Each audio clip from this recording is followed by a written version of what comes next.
لوگ کہتے ہیں قرآن سے ماتم دکھاؤ، لوگ کہتے ہیں قرآن سے یا حسین دکھاؤ. میں بھی قرآن سے یا حسین دکھاتا ہوں. حضرت یعقوب روزانہ، ایک دن نہیں، محرم میں نہیں، 10 دن نہیں، حضرت یعقوب نے سال ہائے سال روزانہ ماتم کیا ہے. اور کس کا ماتم کیا ہے؟ جس کے زندہ ہونے کا یقین تھا. یہ نہیں کہا جائے گا کہ زندہ ہو جاوید کا ماتم نہیں کرتے ہیں. یہ حضرت یوسف زندہ ہے نا. حضرت یعقوب کیا کہہ رہے ہیں؟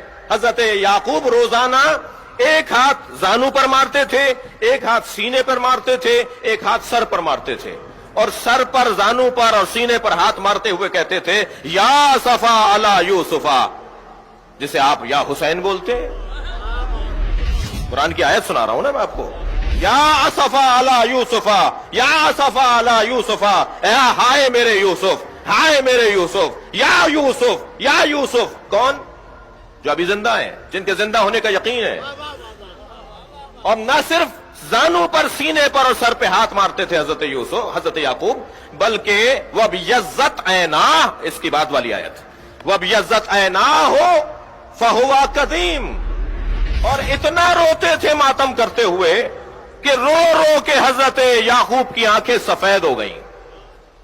اور قرآن کیا کہہ رہا ہے؟ فَهُوَ قَدِيمٌ. صرف ایک ہی بات تو سامنے آتی ہے. صفحہ تاریخ کو پلٹ کر دیکھیے.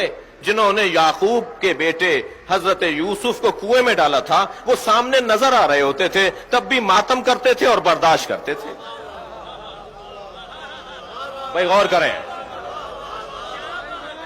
بہت واضح پیغام ہے قرآن مجید کا کہ عزاداروں کو کیسے زندگی گزارنی ہے. خبردار خبردار، جنہوں نے اہل بیت پہ ظلم کیا وہ سامنے آ جائیں یا ان کے چاہنے والے سامنے آ جائیں، تم اپنے ماتم سے ہاتھ نہ اٹھانا. برداشت. میں ماتم کا شدید ترین مؤید ہوں.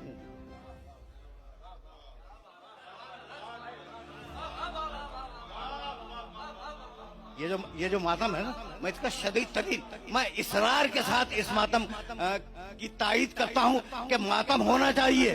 اور اگر کوئی پوچھے کہ قرآن و حدیث میں کہاں لکھا ہے تو اسے میرے پاس بھیج دینا.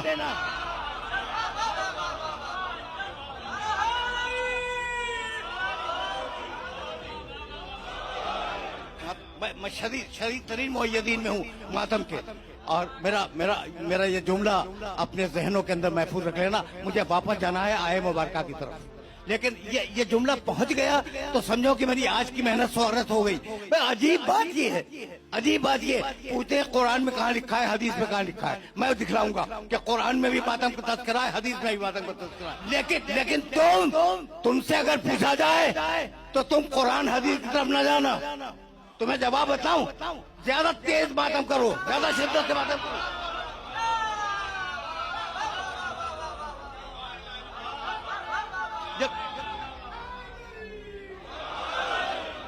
جب ماتم پہ اعتراض ہو تو زیادہ شدت کے ساتھ ماتم کرو.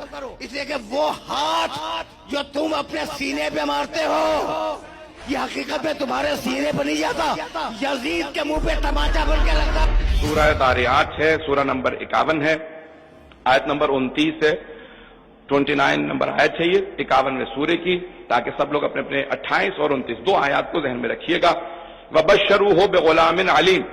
جب ایک مرتبہ قوم لوط پہ عذاب کرنے کے لیے بہت سے ملائکہ نازل ہوئے تو اللہ نے کہا جب میرے ابراہیم کو بری خبر دو گے کہ قوم لوط پہ عذاب نازل ہونے والا ہے تو انہیں بہت غم ہوگا کہ ہم نے اتنی تبلیغ کی، اس کے باوجود پوری کی پوری قوم پہ عذاب نازل ہو رہا ہے، تو انہیں ایک بشارت بھی دے دینا. تو ایک مرتبہ ملائکہ نازل ہوئے، اور ایک مرتبہ جب سب کے سب آئے، جناب ابراہیم خلیل خدا تھے، بغیر مہمان کے کھانا نہیں کھاتے تھے. دیکھا کچھ مہمان آئے ہیں، فوراً بلایا، کہا کہ بیٹھ جائیے. ان سب نے ہاتھوں کو روکا ہوا تھا.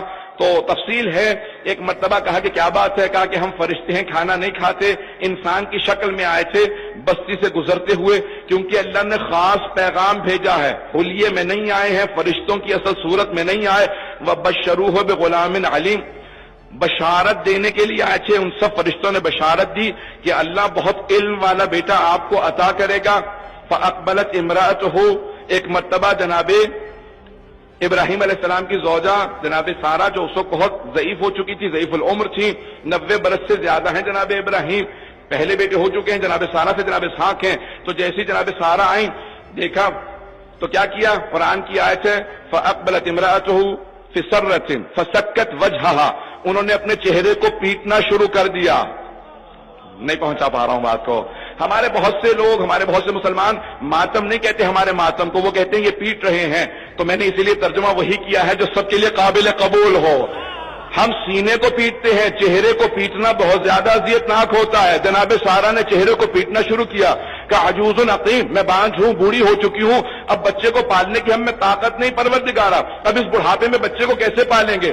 جب انہوں نے چہرہ پیٹنا شروع کیا، جناب جبرائیل موجود تھے، پروردگار کی آواز وہاں تھی، ابراہیم نبی خدا موجود تھے، ساری آوازیں تھی، کسی فرشتے نے کسی نبی نے نہیں کہا یہ بدعت ہے بند کر دو. سینے پہ ماتم کرنا کم تکلیف دہ ہوتا ہے چہرے کے اوپر، اور وہ اس بڑھاپے میں. جناب سارہ ایک نبی کی بیٹی تھی، جناب لوط ایک نبی تھے ان کی بہن تھی، جناب ابراہیم نبی تھے ان کی زوجہ تھی، جناب اسحاق نبی تھے ان کی ماں تھی. چاروں طرف سے نبوتوں میں گھری ہیں. انہوں نے اپنے فعل سے سمجھا دیا میں نبوت سمجھتی ہوں، دین سمجھتی ہوں، یہ چہرے پہ ماتم کرنا مصائب آنے پہ بدعت نہیں ہے.